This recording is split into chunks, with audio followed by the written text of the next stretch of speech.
Hello friends, मैं पूजा कुमारी आप सबका स्वागत करती हूँ आपके अपने यूट्यूब चैनल स्टडी विद पूजा में। दोस्तों, जैसे कि कल आरबीआई असिस्टेंट प्रीलिम्स का रिज़ल्ट आया है कल शाम को।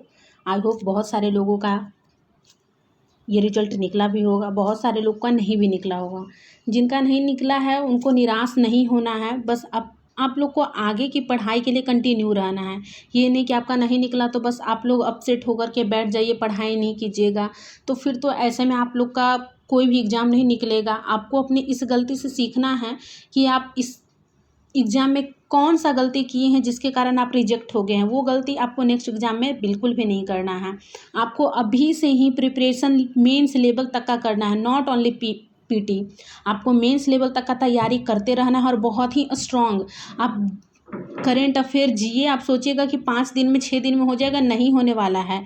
ये सब चीज़ के लिए आपको लगभग 2 महीना 3 महीना कंटिन्यू देना पड़ेगा, वो भी अच्छे से देना पड़ेगा ताकि आपके माइंड पे वर्डन ना पड़े और आप ईजिली सब कुछ सीख पाएँ, जान पाएँ, समझ पाएँ बिना किसी प्रेशर के।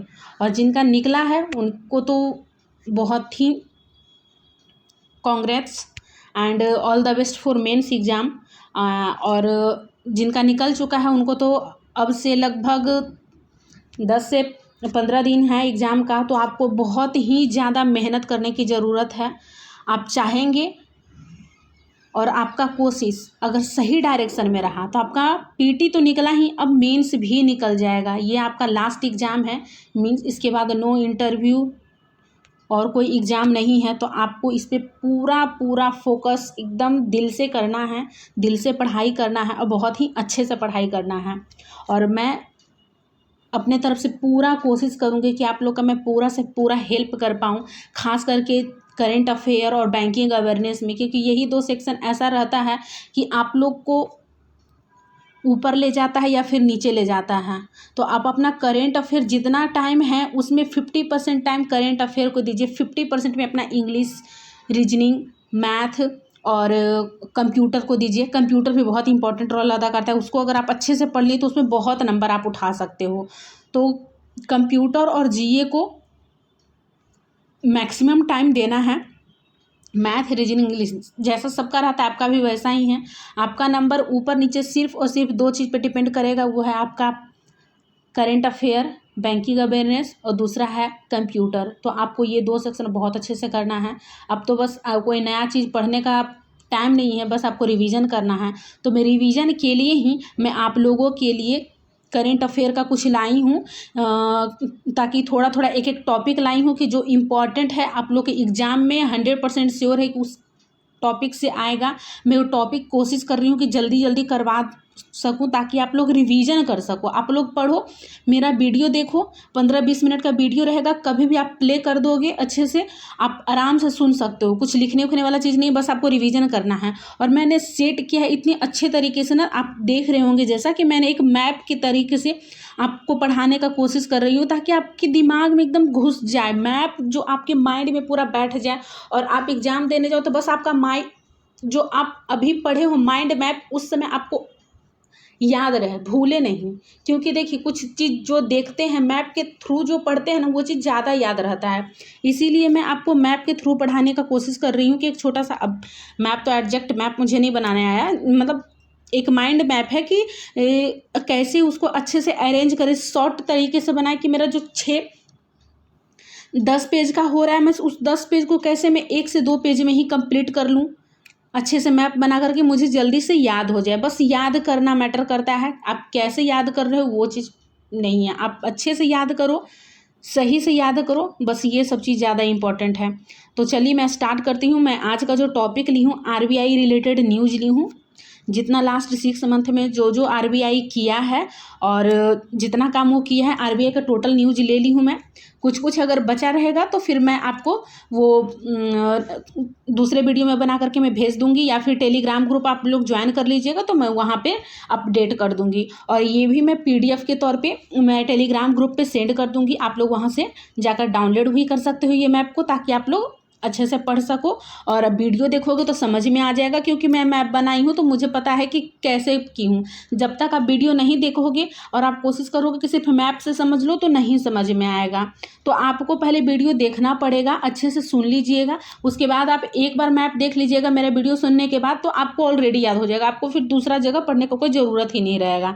तो प्लीज़ आप लोग वीडियो अच्छे से और ध्यान से सुनिए और पढ़िए, और कोई प्रॉब्लम होगा हमें ज़रूर बताइएगा, और टेलीग्राम ग्रुप जरूर से ज़रूर ज्वाइन कर लीजिएगा, और चैनल को लाइक सब्सक्राइब शेयर ज़रूर कीजिए, ताकि जितने लोगों का निकला है उन लोगों को ज़रूर से ज़रूर फ़ायदा हो। और ये सिर्फ RBI असिस्टेंट नहीं, ये आपका ECGC में भी बहुत काम आएगा, क्योंकि ये ज़्यादा टाइम उसके लिए भी नहीं है ना, उसके लिए भी आपको 6 से 7 मंथ करेंट अफेयर पढ़ना है, RBI असिस्टेंट मेंस के लिए भी पढ़ना है। तो आप अभी से ही उस ECGC के लिए भी तैयारी करो तो ज़्यादा बेटर है। ये ECGC में भी काम आएगा और RBI असिस्टेंट मेंस में काम तो आएगा ही। तो लेट्स स्टार्ट। देखिए, पहला जो न्यूज़ है RBI से रिलेटेड, वो न्यूज़ क्या है, 1 मिनट। देखिए, RBI जो क्या किया है ना कि RBI 2 इनिशिएटिव लॉन्च किया है। मैं कौन सा बता रही हूँ, RBI जो है 2 इनिशिएटिव लॉन्च किया है। ये 2 इनिशिएटिव कौन सा है, एक इनिशिएटिव है डिजी, और ये दोनों इनिशिएटिव जो है ना डिजिटल पेमेंट से रिलेटेड है। एक इनिशिएटिव है डिजी साथी, और सेकेंड है आपका UPI 123 पे। डिजी साथी क्या है ना, ये 24/7 आवर आपका हेल्पलाइन नंबर है डिजिटल पेमेंट के लिए। आप लोग डिजिटल पेमेंट करते हैं तो मान लीजिए कि आपका कोई पेमेंट कहीं फंस गया, कुछ प्रॉब्लम हो गया, तो ये 24/7 आवर आपको हेल्पलाइन देगा, हेल्प देगा आपके डिजिटल पेमेंट्स में। और ये UPI 123 पे जो है ये प्राइवेट फैसिलिटी है ऑन फोन, मतलब आपके फ़ोन पर एक प्राइवेट फैसिलिटी देगा, आपके फ़ोन पे ही आपको कोई भी प्रॉब्लम होगा ये आपको वो फैसिलिटी देगा कि आप अपने फ़ोन पे ही अपना डाउट जो है, जो भी प्रॉब्लम है आप क्लियर कर सकते हो। ओके, तो RBI का 2 इनिशिएटिव लॉन्च किया है, कौन कौन सा है, एक डिजी साथी है, दूसरा UPI 123 पे है। बहुत ही इंपॉर्टेंट है, ज़रूर पढ़ लीजिएगा इसको। उसके बाद क्या है,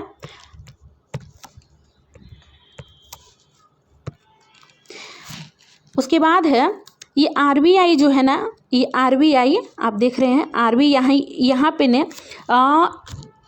2-3 बैंक है जिसका लाइसेंस कैंसिल कर दिया है। क्यों कैंसिल किया है लाइसेंस उसका, due to lack adequate capital and earning prospect, मतलब उसके पास जितना अर्निंग होना चाहिए, जितना कैपिटल होना चाहिए, उन बैंकों के पास उतना कैपिटल और अर्निंग प्रोस्पेक्ट है ही नहीं। तो ये, और फर्स्ट बैंक कौन कौन सा है, मतलब 3 बैंक का किया है कैंसिल। पहला कौन सा है, people's cooperative bank limited Kanpur UP। इसका हेडक्वार्टर पूछ देता है क्वेश्चन में कि हाल ही में RBI ने कौन से बैंक का लाइसेंस कैंसिल किया है। तो बस एक बार नाम आप लोग रट्टा नहीं मारना है, बस एक बार नाम आपके माइंड में होना चाहिए। पहला कौन सा है, people cooperative bank limited Kanpur UP, first हो गया। सेकंड कौन सा है, सेकंड है आपका सरजे राव दादा नायक सिराला सहकारी bank Sangli Maharashtra. Okay, MAH मतलब मैं शॉर्ट में लिखी हूँ महाराष्ट्र। ओके, आप समझ सकते हो। थर्ड बैंक कौन सा है, थर्ड बैंक है आपका independence cooperative bank limited Nashik Maharashtra. ये दोनों महाराष्ट्र का ही है। कैंसिल क्यों किया लाइसेंस, क्योंकि इसके पास एडिक्वेट कैपिटल और अर्निंग प्रोस्पेक्ट नहीं है। देखिए, कभी कभी अगर बहुत डिटेल में जाएगा तो बस उसका कारण पूछ देगा कि क्यों कैंसिल किया है, तो बस उसके पास कैपिटल एडिक्वेट नहीं था, उसके पास अर्निंग प्रोस्पेक्ट नहीं था। इसके लिए तीनों बैंक का जो है कौन सा, people's cooperative bank limited Kanpur UP headquarter पूछ देता है ज़्यादा कि इसका हेडक्वार्टर कहाँ है, तो कानपुर UP। और उसके बाद है सरजे राव दादा नायक सिराला सहकारी बैंक संगली महाराष्ट्र, और इंडिपेंडेंस कोऑपरेटिव बैंक लिमिटेड कहाँ है इसका हेडक्वार्टर, नासिक महाराष्ट्र। ये तीनों का लाइसेंस कैंसिल कर दिया है। क्यों कैंसिल किया, जो लैक है एडिक्वेट कैपिटल और अर्निंग प्रोस्पेक्ट।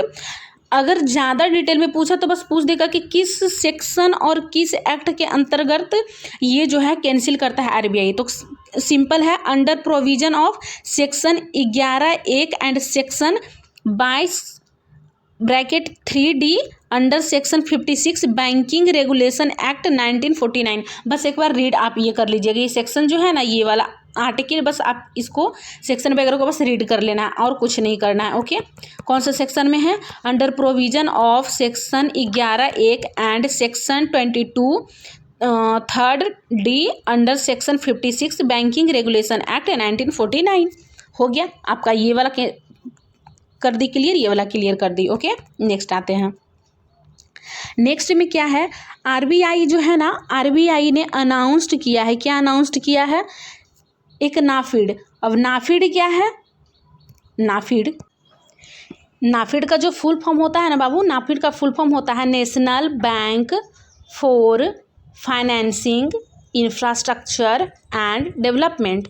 मैं स्लो बोल रही हूँ ताकि आप लोग नोट करना हो तो नोट कर सकते हो। क्या है? National bank for financing infrastructure and development.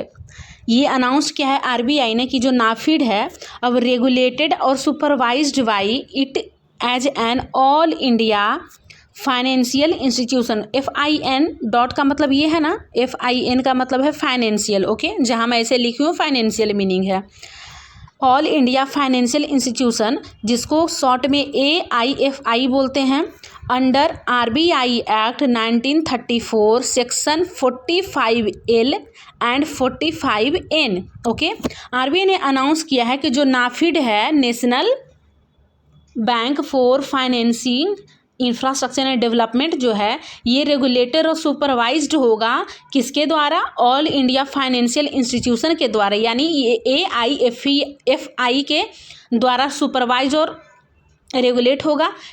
इसका मतलब बोल रहा है कि किस सेक्शन के अंडर में? तो आरबीआई एक्ट का जो सेक्शन 45L और 45N है उसके अंतर्गत में आपका जो है आरबीआई ने अनाउंस किया है कि जो नाफिड है रेगुलेटेड और सुपरवाइज्ड होगा AIFI के द्वारा। ओके, आई होप आपको ये भी समझ में आ गया होगा।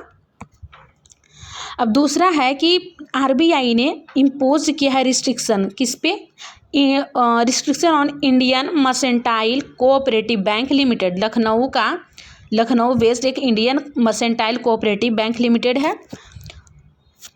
इस पर क्या किया है रिस्ट्रिक्शन? बहुत सारा चीज़ का, मतलब उतना डिटेल में नहीं जाना है, बस बोल देगा, क्वेश्चन पूछ देगा कि किस पे अभी रिस्ट्रिक्शन लगाया है आरबीआई ने कि अप टू 1 लाख से ज़्यादा आप अपना जो कैपिटल है वो उसको आप विथड्रॉ नहीं कर सकते। तो कौन सा बैंक आएगा? Indian mercantile cooperative bank. पूछ देगा हेडक्वार्टर कहाँ है, तो लखनऊ में है। रिस्ट्रिक्शन लगा है Indian mercantile cooperative bank limited Lucknow, ये जो है अप टू 1 लाख तक ही अपना कैपिटल विथड्रॉ कर सकता है, उससे ज़्यादा नहीं कर सकता है। ओके, उसके बाद है कि आरबीआई ने इंक्रीज्ड किया है इन्वेस्टमेंट। किसका इन्वेस्टमेंट? फॉरेन पोर्टफोलियो जो इन्वेस्टर होता है ना, वो आप जो मतलब इंडिया में जो है कि एक वॉलंटियरी रोटेशन रूट है, शॉर्ट में VRR, ये वाला है आपका VRR। Okay, involuntary rotation route में जो फॉरेन पोर्टफोलियो इन्वेस्टर है वो अपना जो इन्वेस्टमेंट जो लगाता था पहले 1.5 लाख करोड़ लगाता था, और अब उसको जो है बढ़ा करके 2.5 लाख करोड़ कर दिया है। पहले कितना था? 1.5 लाख करोड़, अब कितना कर दिया है? 2.5 लाख करोड़। समझ में आ गया? ओके, ये आपका क्लियर हो गया। अब नेक्स्ट क्या है?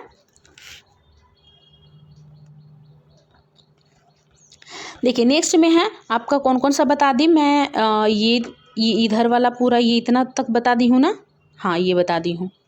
अब है आरबीआई ने क्या किया है ना कि एक एक्सटेंड किया है जो एक इंटरेस्ट इक्वलाइजेशन स्कीम था for pre and post shipment के लिए। उसका नाम क्या था? रुपी एक्सपोर्ट क्रेडिट। ये रुपी एक्सपोर्ट क्रेडिट एक स्कीम है, प्री और पोस्ट शिपमेंट स्कीम है। किसके लिए? ये MSME जो एक्सपोर्टर होता था ना उसके लिए एक स्कीम लाया था आरबीआई ने। उसका जो टाइम लाइन है जो है ना वो एक्सटेंड कर दिया है। कब तक एक्सटेंड कर दिया है? मार्च 2024 तक एक्सटेंड कर दिया है। ओके, नेक्स्ट है आरबीआई जो है रिलीज किया है, एक फ्रेमवर्क रिलीज किया है। किसके लिए रिलीज किया है? Geo tagging of payment system touch point के लिए। Geo tagging of payment system touch point के लिए रिलीज किया है एक फ्रेमवर्क।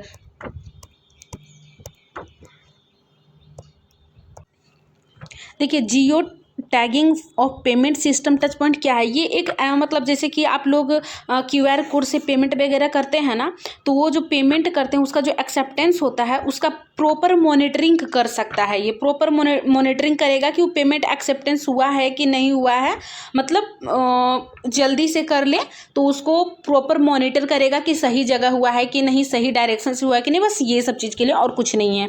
ओके, तो जियो टैगिंग इसका क्या किया है, फ्रेमवर्क रिलीज किया, कौन किया है, RBI ने किया है। उसके बाद क्या है ना कि RBI के जो गवर्नर है, RBI के गवर्नर कौन है, शक्तिकांत दास, इन्होंने इनॉग्रेट किया है RBIH। RBIH मीन्स क्या है, रिजर्व बैंक इनोवेशन हब। 24 मार्च 2022 को इनॉग्रेट किया है, कहाँ, बेंगलुरु कर्नाटका में इनॉग्रेट किया है। इसका जो रिजर्व बैंक इनोवेशन हब का जो इनिशियल कैपिटल है, इनिशियल कैपिटल कितना है, 100 करोड़ है। आपसे क्वेश्चन क्या पूछेगा, कब लॉन्च किया, ये नहीं पूछेगा कि कब लॉन्च किया, पूछ देगा किस जगह लॉन्च किया, तो बेंगलुरु में। और अगर और डीपनिंग में पूछेगा तो बस पूछ देगा कि इसका इनिशियल कैपिटल कितना था, तो इनिशियल कैपिटल कितना था, 100 करोड़ रुपया आपका इसका इनिशियल कैपिटल था। ओके, किसने लॉन्च किया है, आई मीन किसने इनॉग्रेट किया है, तो शक्तिकांत दास। शक्तिकांत दास कौन है, RBI के गवर्नर है। ओके, अब नेक्स्ट क्या है, नेक्स्ट है आपका ये क्या है, RBI ने डायरेक्ट किया है पेटीएम पेमेंट बैंक लिमिटेड को कि ये अपना जो ऑन बोर्डिंग न्यू कस्टमर है उसको स्टॉप करने के लिए। ओके, क्यों स्टॉप, वो इसलिए ना कि मतलब जैसे कुछ प्रॉब्लम हो गया है कि मतलब न्यू कस्टमर को आप अभी तुरंत से आप ऑनबोर्ड नहीं कर सकते हो। और RBI ने ही किया है ना कि अपॉइंट किया है, एक ID ऑडिट फर्म को अपॉइंट करने के लिए बोला है। ठीक है, पेटीएम पेमेंट बैंक को ही बोला कि आपको एक IT ऑडिट फर्म अपॉइंट करना है। ओके, और कंडक्ट करना है एक comprehensive system audit of IT system का। RBI जो ये डिसीजन जो लेता है तो किसके अंदर में लेता है, आपका जो सेक्शन ये है सेक्शन 35 है बैंकिंग रेगुलेशन एक्ट 1949 के तहत ही RBI ये डिसीजन लेता है। बहुत सारा RBI का जो पावर मिलता है ना बैंकिंग रेगुलेशन एक्ट के थ्रू ही इसको सबसे ज़्यादा पावर मिला हुआ है। तो उसी के through 35 section 35A banking regulation act, ये BRA मतलब शॉर्ट में लिखी हूँ, बैंकिंग रेगुलेशन एक्ट 1949 के तहत RBI ने कहा है, डायरेक्ट किया है कि आपको जो न्यू कस्टमर का ऑनबोर्डिंग उसको स्टॉप करना है और एक IT ऑडिट फर्म आपको अपॉइंट करना है ताकि वो कंडक्ट कर सके एक कॉम्प्रिहेंसिव सिस्टम जो कि आप ये IT सिस्टम को ऑडिट कर सके। ओके, यही चीज़ था आपका। और सेकंड क्या है, फिर से ये पेटीएम पेमेंट बैंक को ही स्टॉप कर दिया है कि कोई भी आपको न्यू कस्टमर जो है एक्सेप्ट नहीं करना है। क्यों नहीं करना है, ये इसने ऐसा मना कर दिया है क्योंकि जो पेटीएम पेमेंट बैंक है ना, ये क्या किए हैं कि बहुत सारा लॉस तोड़ दिए हैं। लॉस तोड़ने का मतलब क्या है कि ये जो हमारे कंट्री में जो भी डाटा का ट्रांसफ़र होता है, मीन्स आपने पेमेंट किया तो बहुत सारा जो डाटा वगैरह होता है उसको आप किसी फॉरेन कंट्री, दूसरे कंट्री के साथ आप उस सर्वर को शेयर नहीं कर सकते हो, ट्रांजिट नहीं कर सकते हो। लेकिन पेटीएम पेमेंट बैंक ने वो चीज़ ट्रांजिट किया है अदर कंट्री को और फेल हो गया है कि जो भी ऑथेंटिकेट है, इसका ऑथेंटिकेट मतलब कस्टमर का प्राइवेसी, इसका प्रायोरिटी होना चाहिए, बट उसको प्रायोरिटी दिया नहीं और उसका जो सर्वर का जो मतलब जो प्रॉब्लम वगैरह जो भी था सर्वर को वो ट्रांजिट किया अदर कंट्री में। ठीक है, और इसी रिपोर्ट के कारण जो है कि एक एनुअल इंस्पेक्शन हमेशा RBI बैठाता है और मतलब खोजता है कि जो कंपनी का सर्वर है वो इंडिया का जो इन्फॉर्मेशन है किसी और के साथ, किसी और भी ऑर्गेनाइजेशन के साथ शेयर तो नहीं ना कर रहा है। तो अगर ये शेयर ये सब करता है तो RBI जो होता है उसके फंक्शन को स्टॉप कर देता है। तो पेटीएम पेमेंट बैंक वो रूल को तोड़ा है, इसलिए RBI ने स्टॉप कर दिया है कि आपको न्यू कस्टमर जो है एक्सेप्ट नहीं करना है। ओके, यही आपका न्यूज़ था। फर्स्ट स्लाइड में एक और न्यूज़ है और बता देती हूँ। सेकेंड न्यूज़ क्या है ना कि RBI के ही गवर्नर जो हैं शक्तिकांत दास, अभी बताई, उन्होंने एक फाउंडेशन स्टोन रखा है किस चीज़ के लिए, लर्निंग एंड डेवलपमेंट सेंटर के लिए। लर्निंग एंड डेवलपमेंट सेंटर के लिए एक लेड फाउंडेशन रखा है। कहाँ रखा है, BRBNMPL जो है इन मैसूरू कर्नाटका, ये जो लर्निंग और डेवलपमेंट सेंटर है ये BRB NMPL का है और ये मैसूरू जो कर्नाटका में वहाँ पे इसका फाउंडेशन रखा गया है। ओके,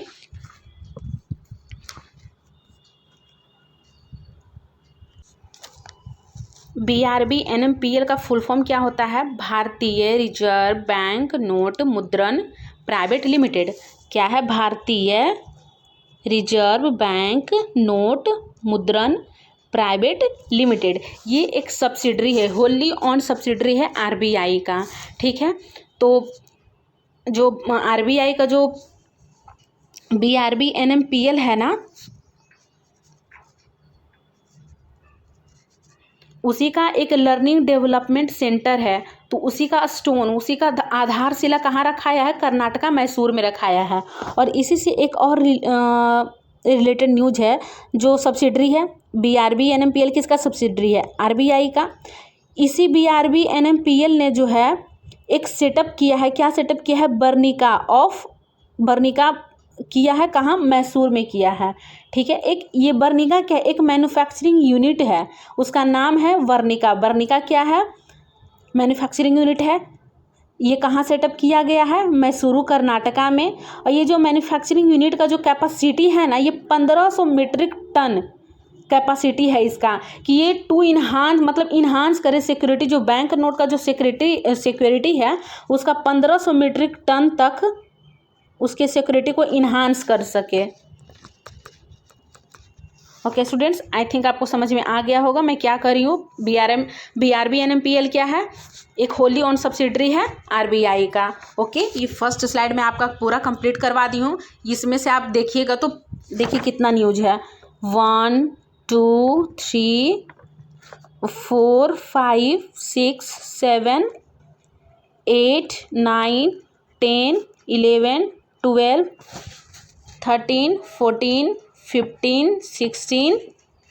एक पेज में सोचिए आपका 16 न्यूज है। और कितना आसान से 16 न्यूज बस एक पेज में ही आ गया है, और इतने सुंदर तरीके से आया है कि आपको याद करने में टाइम भी नहीं लगेगा। बस एक बार मैप देखोगे, हाँ मैम ने ये यहाँ पे लिखा है, तीर मार मार के बस आपको तुरंत याद हो जाएगा। कुछ करना ही नहीं, बस वीडियो देखिए, आपको सारा कुछ याद हो जाएगा। ओके, अब नेक्स्ट स्लाइड में आपको बता देती हूँ।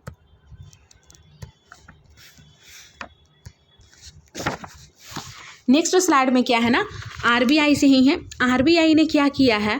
RBI फिर से रिस्ट्रिक्शन लगाया है। किस पे लगाया है? एक Nagar urban cooperative bank limited, Ahmednagar headquarter है उसका, महाराष्ट्र, उस पे रिस्ट्रिक्शन लगाया है। और उसने RBI ने कहा है कि आप 10,000, ये 10K मतलब क्या है? 10K मतलब आपका 10,000, 10,000 से ज़्यादा आप कैपिटल विथड्रॉ नहीं कर सकते हो। ओके, 10,000 से ज़्यादा आप कैपिटल विथड्रॉ नहीं कर सकते हो। यही आपका है न्यूज।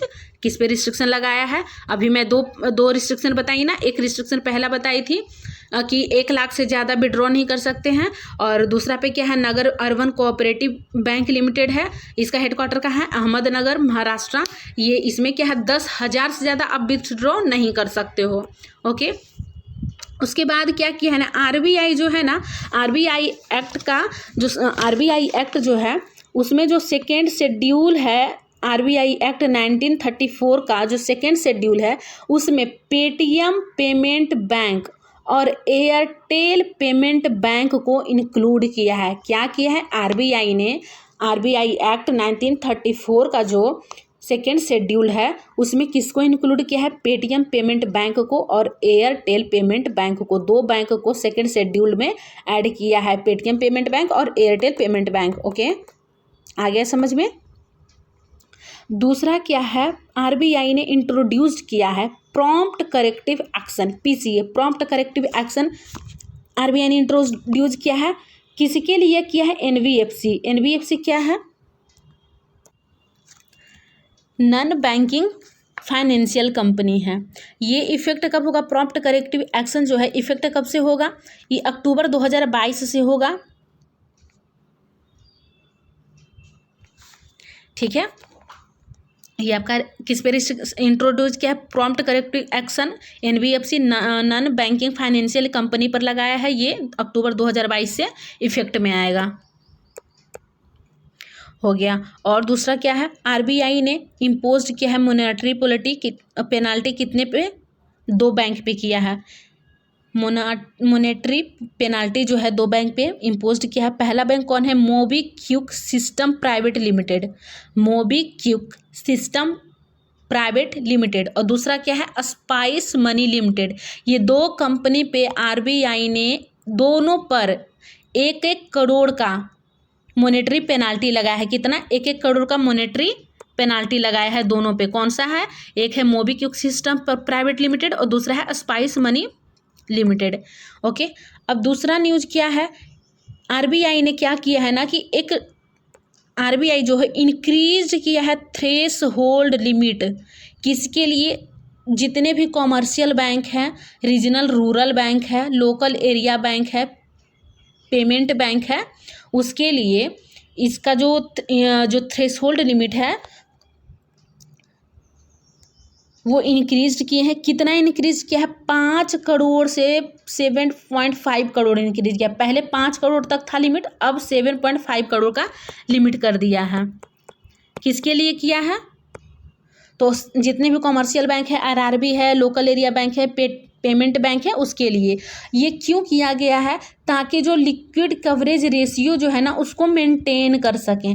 किस पर, डिपॉजिट और जो अदर एक्सटेंशन है फंड का उस पर जो है लिक्विडिटी जो है कवरेज रेशियो उसको मेंटेन कर सके।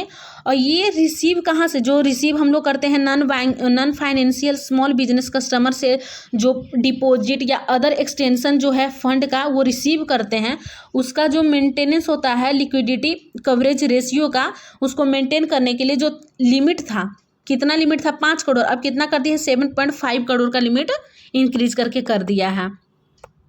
ओके, सेकेंड न्यूज़ क्या कह रहा है कि आरबीआई ने कैंसिल कर दिया है सर्टिफिकेट ऑफ ऑथोराइजेशन कैंसिल कर दिया है 2 पर। एक क्या है, Eko India financial service limited, दूसरा क्या है, Muthoot vehicle and asset financial limited. दोनों के लिए किस लिए किया है, for non compliance of payment and settlement system act 2007। उसने जो भी payment and settlement system act जो 2007 का जो भी रूल रेगुलेशन है ना, इन दोनों ने फॉलो नहीं किया है, माना नहीं है, इसीलिए आरबीआई ने इसका जो सर्टिफिकेट है ऑथोराइजेशन का कैंसिल कर दिया है। कौन सा, किसको किसको किया है cancel, Eko India financial service private limited का और Muthoot vehicle asset financial limited का। हो गया, और कुछ है, हाँ, आरबीआई ने अप्रूव भी किया है क्या, फिनो पेमेंट बैंक को for cross border remittance business. ये जो फिनो पेमेंट बैंक जो है अदर कंट्री में वो अपना जो रेमिटेंस बिजनेस है वो कर सकता है under money transfer service scheme के अंतर्गत। ठीक है, किसके अंतर्गत, मनी ट्रांसफ़र सर्विस स्कीम जो है MTSS शॉर्ट फॉर्म है, कभी कभी शॉर्ट फॉर्म दे देता है और उसका पूछ देगा कि एस का मतलब क्या है, टी का मतलब क्या है, तो आप लोग शॉर्ट फॉर्म और उसका फुल फॉर्म जरूर याद रखिएगा। ये 1 से 2 क्वेश्चन बन जाता है और आपका कोई इधर उधर से नहीं पूछ देता है, यही सब क्वेश्चन आपका रहता है पूछने वाला। ओके, तो आप ध्यान से पढ़िएगा। तो क्या किया है, अप्रूव्ड किया है, किसको अप्रूवल दिया है, फिनो पेमेंट बैंक को किस चीज़ के लिए दिया है कि अपना जो रेमिटेंस बिजनेस है वो क्रॉस बॉर्डर मतलब अदर कंट्री में अपना कर सकता है अंडर किसके, मनी ट्रांसफर सर्विस स्कीम के अंतर्गत। ओके, और आरबीआई ने क्या किया है ना कि जो SBI है, ICICI बैंक है, HDFC बैंक है, उसको डीसीब का दर्जा मिला रहेगा। ये जो डीसीब का दर्जा है ये तीनों बैंक को 4 सितंबर 2017 से इन तीनों को डीसीब का दर्जा मिला हुआ है और ये तीनों बैंक अभी भी डीसीब का दर्जा इन तीनों को मिला हुआ ही है, मतलब अभी भी मतलब सेम है, मतलब अभी चेंज नहीं हुआ है, तीनों अभी डीसीब के दर्जा में ही है। एक और क्वेश्चन है, आरबीआई ने अनाउंस किया है कि जो CSB बैंक है वो एजेंसी बैंक के रूप में काम करेगा। CSB बैंक एजेंसी बैंक के रूप में काम करेगा। एजेंसी बैंक मतलब क्या, जो गवर्नमेंट और सेंट्रल गवर्नमेंट और स्टेट गवर्नमेंट का जो भी काम वगैरह रहता है ये कर सकता है एजेंसी बैंक के रूप में, और कुछ नहीं होता है। मतलब इसका कोई लिमिटेड रहता है ना कि अपना ही काम कर सकता है, प्राइवेट ये सब का कर सकता है, बट इस एजेंसी बैंक होने से इस सबको फ़ायदा मिल जाता है कि जो बिजनेस है सेंट्रल और स्टेट गवर्नमेंट का, उसका ये आरबीआई जो गाइडलाइंस जारी करता है उसके अंतर्गत ये सेंट्रल और स्टेट गवर्नमेंट का जो भी बिजनेस है वो फुलफिल कर सकता है, उसको काम कर सकता है। यही है एजेंसी बैंक का काम।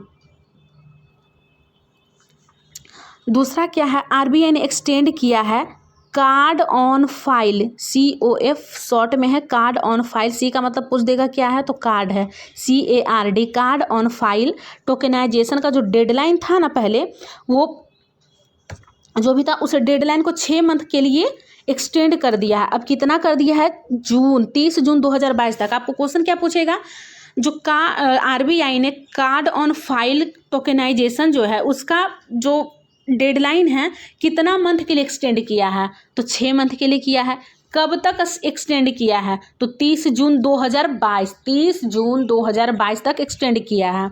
ओके, अब आरबीआई ने क्या किया है ना कि मैंडेट कर दिया है लीगल एंटिटी आइडेंटिफायर। ये जो लीगल एंटिटी आइडेंटिफायर है 20 डिजिट का नंबर होता है, और किसके लिए मैंडेट किया है, जो क्रॉस बॉर्डर ट्रांजैक्शन जो होता है, क्रॉस बॉर्डर ट्रांजैक्शन जो हम लोग करते हैं कितना 50 करोड़ या उससे अधिक के लिए ये लीगल एंटिटी आइडेंटिफायर मैंडेट हो गया है। पूछ देगा, कुछ नहीं पूछेगा, सिंपल पूछेगा लीगल एंटिटी आइडेंटिफायर कितने डिजिट का होता है, तो सिंपल 20 डिजिट का होता है। ये कब से इफेक्ट में आएगा, तो 1 अक्टूबर 2022 से इफेक्ट में आएगा। ओके, आई होप आपको सारा कुछ समझ में आ गया है। अगर कुछ नहीं समझ में आया है, कुछ और जानना है, तो आप लोग कमेंट बॉक्स में कमेंट कीजिएगा, मैं सारा कुछ बता दूंगी। ओके, आई होप आपको राइटिंग थोड़ा समझ में आ रहा होगा। नहीं आ रहा है तो आप लोग मुझसे पूछ सकते हो, और टेलीग्राम ग्रुप जरूर ज्वाइन कर लीजिए, वहाँ मैं मटेरियल वगैरह डालते रहती हूँ। आप लोग क्वेश्चन भी पूछ सकते हो कि क्या प्रॉब्लम है, तो आप लोग वहाँ ज़रूर ज्वाइन कीजिए। और ये PDF मैं टेलीग्राम ग्रुप पे डाल दूंगी, ताकि आप लोग प्रिंट करवाना हो तो प्रिंट करवा के लिख कर सकते हो, या फिर सबसे बेटर होगा ना कि जैसे मैं बनाई एक कॉपी पर आप खुद से मैप बनाने का कोशिश करना, अपने माइंड से ही मेरा वीडियो देखिएगा, मैप देखिएगा और खुद से एक बार ड्रॉ कर लीजिएगा, आपको याद हो जाएगा। आपको 1 से 2 बार बस रिवीजन करना है, और अब भी कीजिएगा, आपको फिर एग्जाम डे के दिन आपको रिवीजन करने का जरूरत नहीं पड़ेगा। इतना कर लीजिए। ये सबसे जो पार्टिकुलर एक एक टॉपिक रहता है ना, बैंकिंग फाइनेंशियल लेवल, ये सबसे बहुत क्वेश्चन आता है, 1 से 2 हर एक टॉपिक से रहता है। बुक ऑथर हो गया, डेज हो गया, रैंकिंग हो गया, होता है ना, ऑबिचुअरी हो गया, बैंकिंग से रिलेटेड जितना भी न्यूज़ होता है, ये सबसे एक एक क्वेश्चन आपका हमेशा रहता है। तो इस सबको इग्नोर मत कीजिएगा, आप ज़रूर देखिए। मैं और आगे वीडियो बनाऊंगी, और टेलीग्राम ज्वाइन कर लीजिएगा, वहाँ पर भी मैं आपको PDF सेंड करते रहूँगी। और अगर वीडियो अच्छा लगा हो तो चैनल को लाइक सब्सक्राइब शेयर जरूर कीजिएगा। सॉरी, थोड़ा सा वीडियो लंबा हो गया, आपसे मैं कोशिश करूँगी थोड़ा शॉर्ट में और जल्दी जल्दी कंप्लीट कर दूं। ये फर्स्ट था आपका बैंकिंग अवेयरनेस का, करंट अफेयर का, तो इसलिए मैं नॉलेज दे रही थी, ताकि आप लोग जल्दी से जुड़ो और ज़्यादा से ज़्यादा आप लोग कम समय में पढ़ाई कर सको और ज़्यादा गेन कर सको। ठीक है, और थैंक यू दोस्तों for watching my video. Like share and subscribe. Bye bye.